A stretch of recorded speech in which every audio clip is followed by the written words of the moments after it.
오늘도 수요예배에 나오신 모든 성도님들을 진심으로 환영하고 축복합니다. 우리 옆 사람을 지긋한 눈빛으로 바라보시며 한번 인사해 보셨으면 좋겠습니다. 잘 나오셨습니다.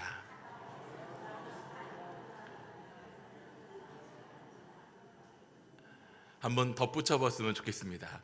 감기 조심하세요.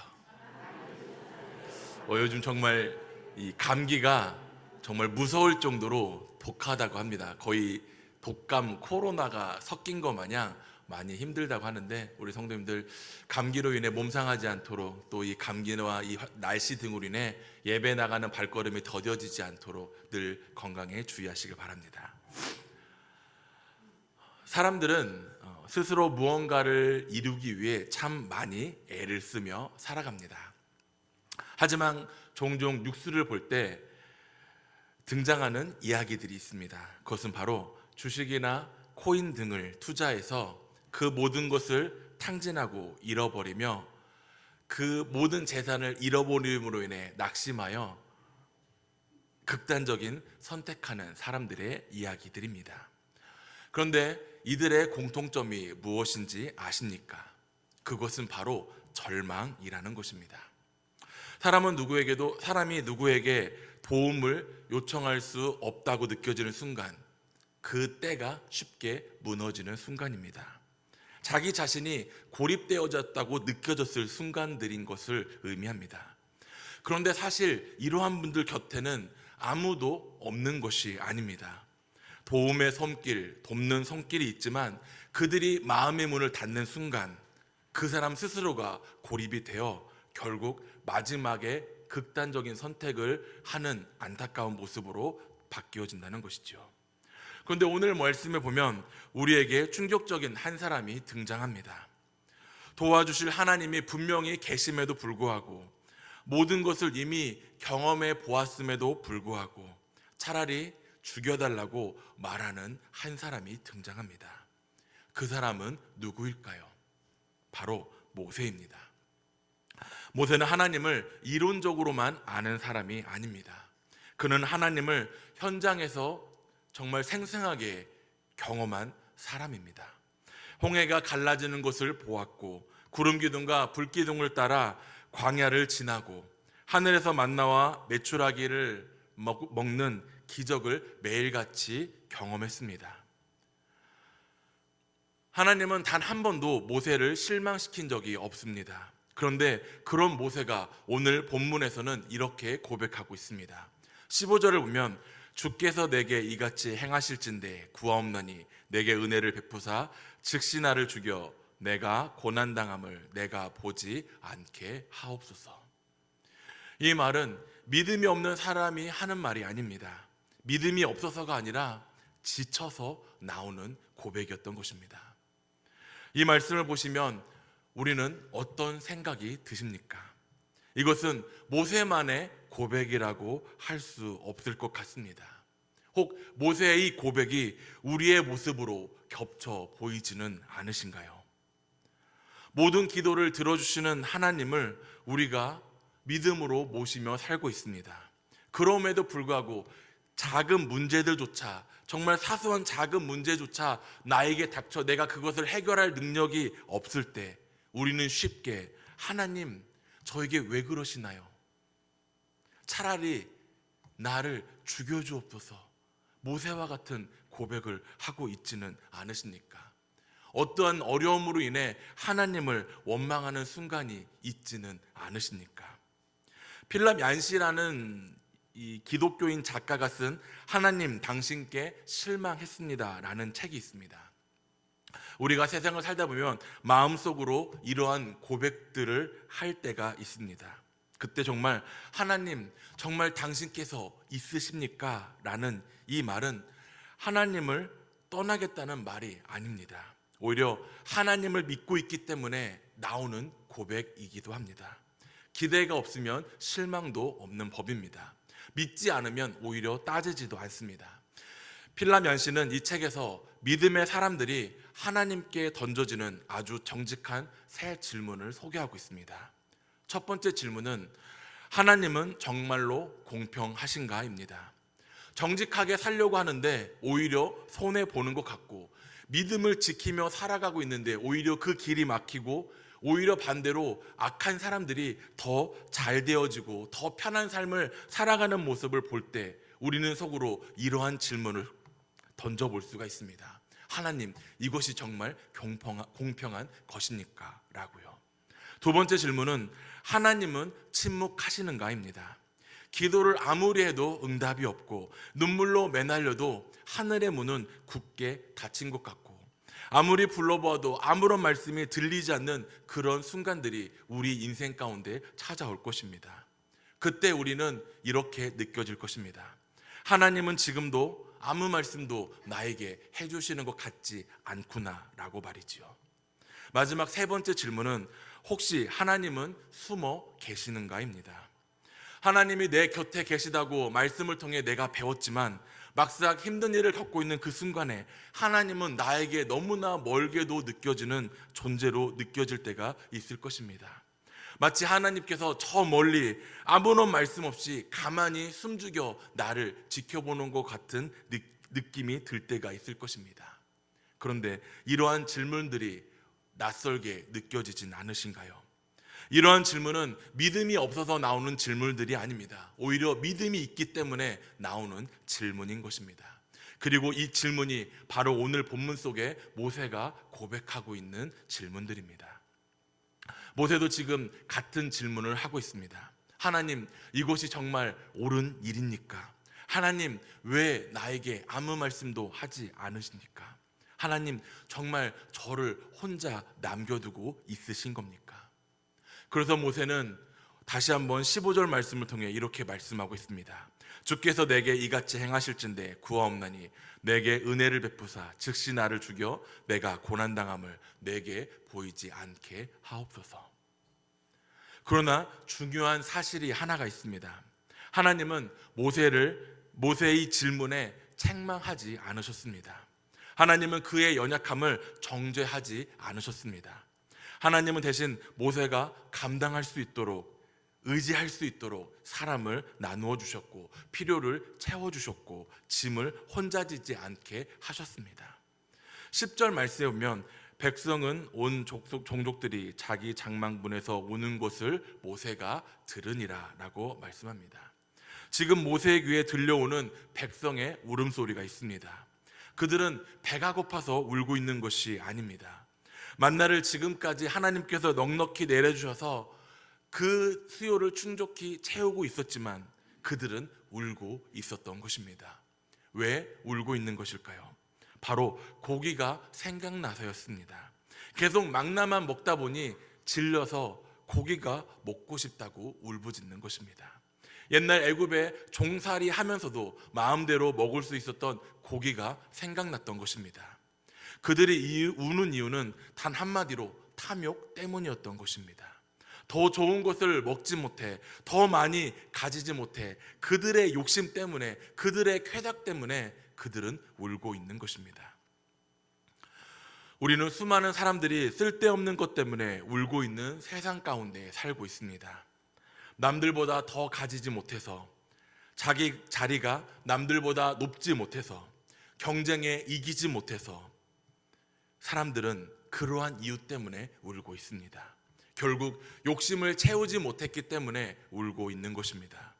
그렇다면 오늘 우리는 무엇 때문에 울고 있으십니까? 우리는 이 땅에 살면서 늘 이런 사람들에 의해 둘러싸여져 있습니다. 문제는 이러한 울음들이 전염된다는 데 있습니다. 우는 사람 곁에 오래 있다 보면 자기도 모르게 그 우는 마음이 전염됩니다. 스며들게 돼 있습니다. 오늘 본문 속의 모세도 그러한 모습으로 보고 있지는 않으신가요? 하나님을 바라보던 모세였지만 백성들이 불평하며 울 때 그 울음이 모세의 마음까지 번지게 되었습니다. 세상 사람들은 돈 때문에 웁니다. 가지지 못해, 빼앗지 못해, 원하는 대로 채우지 못해 웁니다. 그리고 그들 사이에 살아가고 있다 보면은 우리들 역시 그들이 가지지 못했던 그 마음들이 우리에게 전염되어 우리 역시 가지지 못한 부분 때문에 울고 있는 모습을 발견합니다. 더 높이 올라가지 못해, 더 가지지 못해, 더 채우지 못해 세상 사람들과 똑같이 울부짖게 되어 있습니다. 오늘 모세에게 주어진 사명은 분명합니다. 백성들의 울음을 멈추게 하는 것, 아니 그 울음을 웃음으로 바꾸는 것이었습니다. 그런데 안타깝게도 모세는 그 울음에 감염되고 말았습니다. 사랑하는 성도 여러분, 불평하는 사람들에게 감염되지 않기를 소망합니다. 원망하는 사람들 가운데 그곳에 함께 머물러 그 원망하는 마음으로 인해 흔들리는 마음이 생기지 않기를 바랍니다. 원망이 가득한 세상 속에서도 우리는 오직 주님 한 분만을 바라봄으로 인하여 만족할 수 있음을 기억하시길 바랍니다. 더 높이 올라가지 못해 우는 사람들 사이에서도 우리는 하나님의 자녀라는 신분으로 새롭게 거듭난 사람임을 기억하며 그 안에서 기뻐할 수 있는 사람이 되어야 하는 것입니다. 주님은 우리에게 이미 귀한 신분을 허락해 주셨고 기쁨을 주셨고 세상에 빼앗을 수 없는 귀한 신분을 우리에게 부어 주셨습니다. 그러므로 우리는 낙심하거나 불평에 머무르는 것이 아닌 주 안에서 기뻐하는 삶을 살아가는 믿음의 백성이 되어야 합니다. 그러나 본문에서는 모세는 자기의 짐이 무겁다고 하나님 앞에 낙심하며 원망하고 있는 모습을 발견합니다.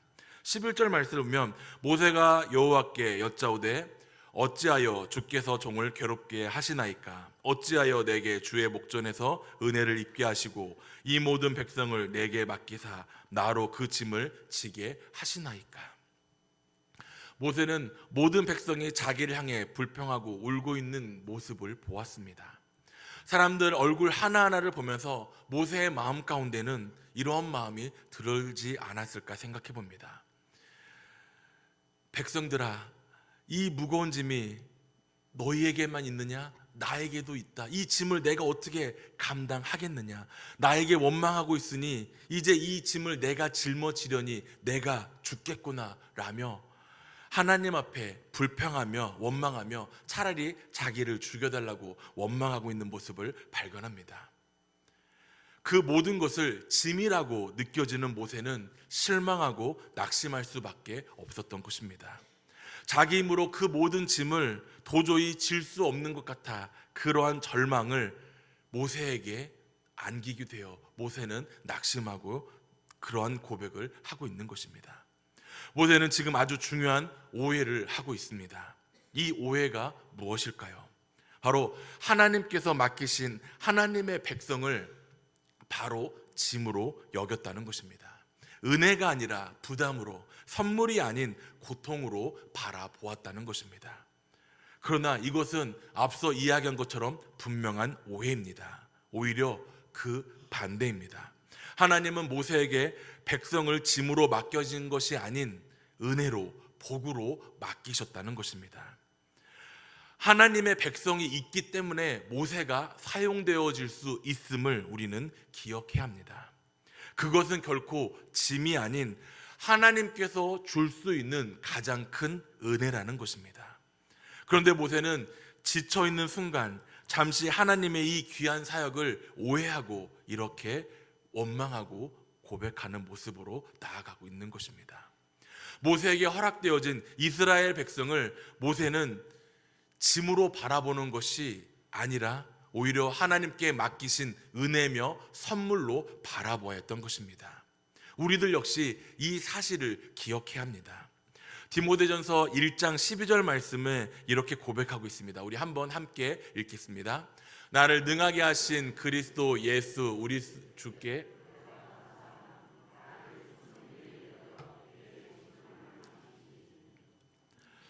하나님은 우리를 충성되이 여기셔서 우리 인생의 어떠한 것들을 맡겨 주셨습니다. 지금 내게 주어진 여러 가지 책임과 삶의 여건들을 짐으로 이해하지 않기를 소망합니다. 그것은 짐이 아닙니다. 하나님께서 내 인생에 풀어주실 은혜의 선물인 것입니다. 나를 무너뜨리기 위한 짐이 아니라 나를 더 귀히 사용하시라고, 나를 더 풍성하게 하시기 위한 하나님의 섭리 가운데 허락되어진 사역임을 기억하시길 바랍니다. 우리가 흔히 이런 말을 하지 않습니까?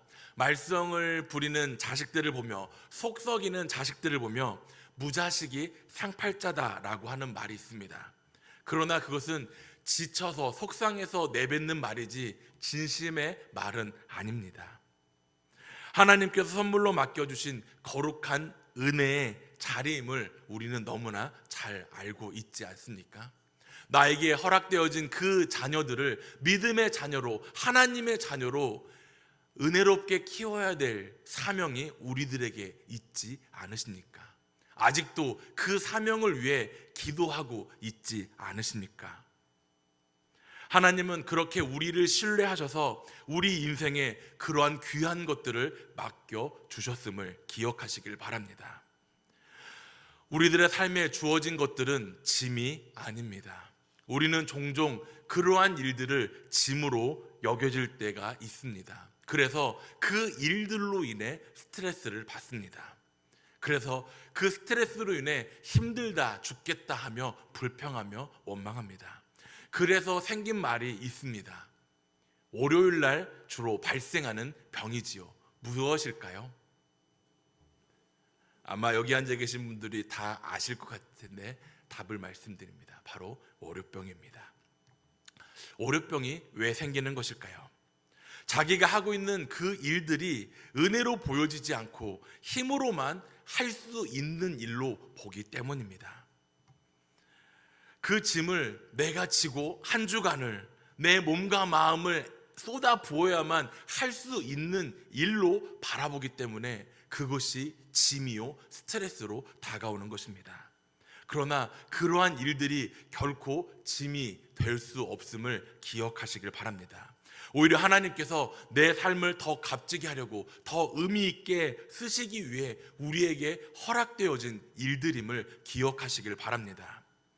짐을 벗기를 원하십니까? 그렇다면 정말 한 달 동안 아무것도 하지 말고 나에게 맡겨진 일들 다 내려놓고 한 달 동안 아무것도 하지 않고 있어 보시길 바랍니다. 그러면 아마 며칠 지나지 않아 답답함이 나에게 다가올 것입니다. 그 일들이 나에게 짐이 아니라 내가 해야 될 일, 내가 함으로 인해 나를 느낄 수 있는 귀한 자리임을 발견할 수 있을 것입니다. 아마 이렇게 이야기할 때 어떤 분은 속으로 나는 한 달 동안 아무것도 안 해도 잘 살 수 있을 텐데 라고 생각하는 분이 계실지 모르겠습니다. 말씀을 듣는 어떤 아이가 속으로 제 말에 그렇게 코웃음 치며 생각할 수도 있습니다. 하지만 분명 말씀드릴 수 있는 건 정말 한 달 동안 아무것도 하지 않으며 살아갈 수 있는 일은 아무도 없을 것입니다. 하나님께서 우리에게 맡겨주신 이 모든 일들은 우리를 괴롭게 하시기 위한 짐이 아니라 우리가 살아있음을 느끼게 할 수 있는 은혜임을 기억하시길 바랍니다. 그뿐만 아니라 내 주변에 있는 사람들 역시 짐으로 바라보지 않기를 바랍니다. 만나는 사람마다 축복의 은혜임을 우리는 깨달아야 합니다. 그 만남 자체가 은혜라는 것입니다. 심지어 나에게 부담을 주고 나에게 아픔을 주는 사람들조차도 하나님께서 나에게 허락해 주신 은혜의 사람들임을 믿음으로 바라볼 수 있길 소망합니다. 저 역시 저에게 힘든 사람을 그렇게 바라보기가 쉽지 않았습니다. 지금도 잘 하지 못하는 부분 중에 하나이지만 그럼에도 불구하고 그들을 위해, 그러한 자리를 위해 기도하고 있습니다. 하나님께서 나에게 그러한 일들을 허락하신 이유는, 그러한 환경들을 나에게 주신 이유는 바로 우리를 통하여 그 은혜의 선물을 바라볼 수 있게끔, 그러한 일들을 이겨낼 수 있도록, 극복할 수 있도록 하나님께서 우리에게 주신 은혜의 선물의 자리임을 우리가 깨달을 때 우리의 인생은 그 깨달음으로 인하여 바로 바뀌게 될 것입니다. 하나님은 나를 힘들게 하는 그 사람을 통하여 나를 잘하게 할 수 있도록, 나 자신을 바라볼 수 있도록 역사하신다는 것입니다. 그 사람을 통해 나를 연단하시고 그 사람을 통해 나를 성숙하게 하신다는 것입니다. 그렇기 때문에 결국 나를 힘들게 하는, 나에게 아픔을 주는 그 사람이 나에게 짐이 아닌 은혜의 선물임을 믿음으로 바라볼 수 있길 바랍니다. 그러한 믿음으로 바라볼 때 그 삶은, 그의 인생은 복을 받는 인생으로 하나님께서 바꾸어 주실 것입니다. 그렇기 때문에 사람을 짐으로 바라보지 마시고 하나님께서 내 삶에 주어진 선물임을 기억하며 믿음의 시선으로 바라보길 바랍니다. 그러면 또 이렇게 말할 수도 있을 것 같습니다. 내가 맞추어야 될 사람이 너무나 많다고, 나에게 그렇게 오는 그런 짐스러운 사람들이 너무나 많다고, 오히려 버겁다고 이렇게 생각할 수도 있습니다. 그러나 우리가 맞추어야 될 대상은 오직 주님 한 분만임을 내가 기억한다면 아무리 많다 할지라도, 아무리 버겁다 할지라도 하나님께서 그 일들을 바꾸어 역사하실 것입니다. 오직 하나님께만, 그분께만 내가 맞추어 있다면 하나님께서 그런 나를 사용하실 것입니다. 그리고 이 외의 모든 사람들을 하나님께서 내 인생에게 허락하신 은혜의 통로며 선물임을 바라본다면 그 모든 것들을 믿음으로 극복할 수 있음을 기억하시길 바랍니다. 그 자리가 그러한 믿음의 고백을 들을 때 감사가 생기며 보람이 생기며 기쁨이 충만하게 될 것입니다. 하지만 이렇게 말씀을 드렸음에도 불구하고 나는 아직도 와닿지 않거나 그 말이 나에게 공감되어지지 않는다면 내 마음속 깊은 곳에 다시 한번 주님을 모시고 바라보며 기도할 수 있길 바랍니다. 아무리 내가 힘들고 아무리 내가 버겁고 내가 불가능하다고 여겨지는 일들조차도 하나님께서 가능케 하시고 바꾸어 주심을 기억하시길 바랍니다. 아직도 제 말이 믿겨지지 않으신다면 오늘 집에 가셔서 내 마음 깊이 하나님을 모시고 한번 하나님 앞에 진지하게 나를 맡겨볼 수 있길 바랍니다. 분명 하나님께서 그 안에 나에게 부어주시는 은혜가 있음을 고백되어질 것입니다. 그렇기 때문에 우리는 이 모든 일들을 나에게 무겁다, 버겁다, 힘들다라며 불평하거나 원망하기보다는 그러한 모든 것들을 다 주님께 내어 맡길 수 있기를 바랍니다. 그래서 하나님께서 우리에게 주시는 말씀을 붙들길 바랍니다. 오늘 본문에서 모세를 보면 모세는 하나님 앞에서 원망하며 차라리 자기를 죽여달라고까지 말을 합니다. 왜 이렇게 말하는 것일까요? 백성들은 계속 달라고 하는데 모세의 손에는 아무것도 줄 수 없기 때문에 이와 같은 고백을 하는 것입니다. 백성들의 요구를 채워줄 수 없기 때문에 절망 속에서 오히려 모세는 하나님 앞에 불평하고 있는 모습을 발견합니다. 13절 말씀 보면 이 모든 백성에게 줄 고기를 내가 어디서 얻으리까? 그들이 나를 향하여 울며 이르되 우리에게 고기를 주어 먹게 하려 하온즉. 모세의 절망은 백성들의 백성이 요구하는 것을 자기가 주지 못한다는 데서 시작하고 있음을 바라봅니다. 자기 손으로 채울 수 없다는 사실 앞에서 깊은 절망감에 빠진 것입니다. 그러나 모세의 낙심 가운데는 중요한 문제가 하나 있습니다. 모세는 이렇게 말을 합니다. 고기를 내가 어디서 얻으리까? 모세는 지금 아주 중요한 사실을 잊고 있습니다. 마치 자기가 고기를 공급해 주어야 하는 사람인 것처럼 생각하며 이렇게 말을 하고 있는 것입니다. 하지만 우리는 말씀을 보면서, 성경을 보면서 우리는 모세가 역사를 일으킬 때마다 모세가 한 것이 아닌 하나님께서 하셨음을 우리는 기억할 것입니다. 언제 모세가 자기가 자기 손에 의해 주었습니까? 한 번이라도 모세의 손으로 이루어낸 것이 있습니까? 홍해를 가른 것도, 만나를 내린 것도, 구름 기둥과 불 기둥을 인도한 것 역시 모세의 손길이 아닌 하나님께서 모세의 손길을 통하여 전하여 준 하나님의 놀라운 능력임을 우리는 기억할 수 있습니다. 모세에 들린 것은 지팡이 하나밖에 없었습니다. 필요한 모든 것을 하나님께서 시시각각 공급해 주셨습니다. 그런데 그 순간 백성들이 고기를 달라고 울부짖자 모세는 자기가 책임져야 하는 것처럼 내가 어떻게 주냐고 낙심하고 있는 모습을 바라봅니다. 이렇게 위대한 지도자 역시 이러한 낙심과 오해 등으로 인하여 하나님께 원망하는 모습을 바라봅니다. 그렇다면 오늘 말씀을 듣는 저와 우리 사랑하는 성도님들은 모세와 같은 이런 식의 불평과 원망이 우리 가운데 얼마나 있으십니까? 여기에 낙심의 중요한 원인이 있습니다. 내가 돈을 번다고 생각하며 돈이 안 벌릴 때 우리는 낙심하게 됩니다.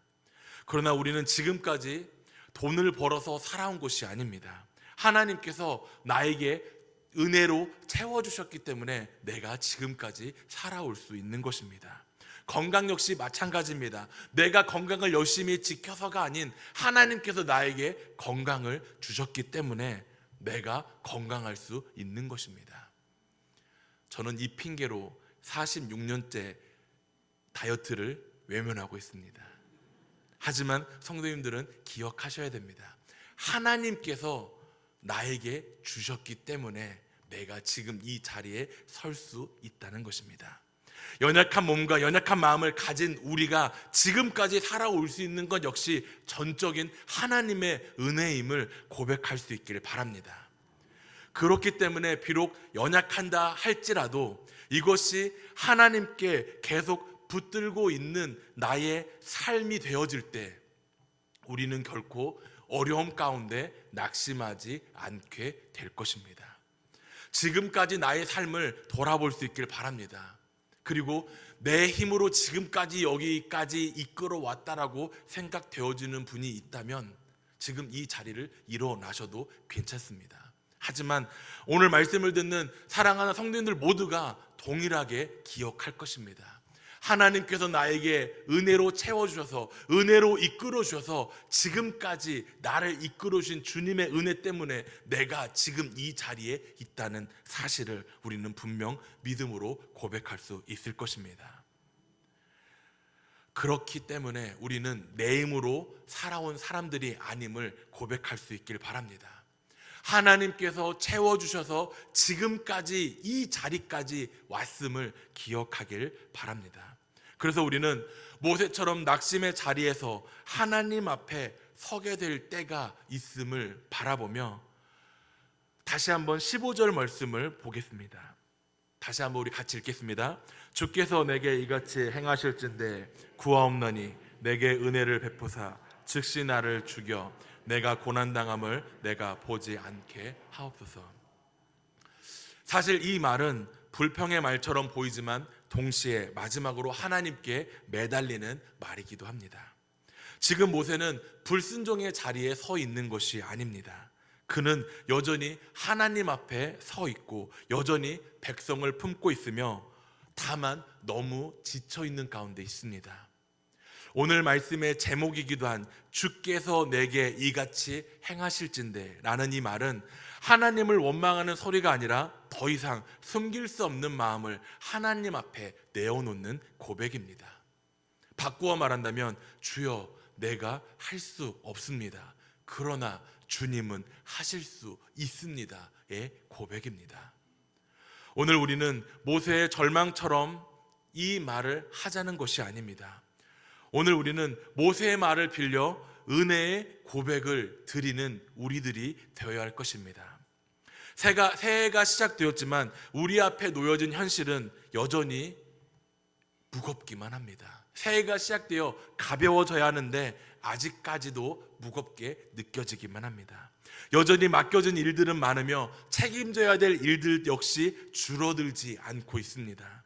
오히려 어떤 분들은 새해가 시작되면서 더 무겁게만 느껴지는 일들로 인하여 그 일들 역시 짐으로 느껴지는 분들도 계실 것입니다. 오늘 우리가 나누었던 말씀은 그 무거움을 모른 척 하고 있지 않습니다. 모세도 버거웠고 힘들었으며 하나님 앞에서 더 이상 감당할 수 없다고 정직하게 내어놓고 있는 모습을 발견합니다. 하지만 하나님께서는 그런 모세를 향해 책망하지 않으십니다. 이 말씀은 우리에게 이렇게 다가올 수 있을 것 같습니다. 힘들어도 괜찮다. 버거워도 괜찮다. 너의 믿음이 약해서가 아니다 라고 말이지요. 그러나 동시에 그 자리에 머물러 서 있지 말고 시선을 다시 한번 하나님께로 옮겨 하나님께서 나를 그러한 믿음의 자리로 초대하고 있음을 바라보기를 바랍니다. 지금 우리에게 주어진 일들이, 사역들이, 사명들이 하나님께서 모르고 맡겨진 과중한 짐들이 아니라 하나님께서 나를 사랑하셔서, 하나님께서 나를 너무나 잘 아셔서 나의 분량을 아시면서 맡겨진 분량임을 기억하시길 바랍니다. 지금 내가 버겁다고 느껴지는 일 역시 하나님께서 괜찮아, 너 지금 이거 할 수 있어 라고 주어진 일들임을 기억하시길 바랍니다.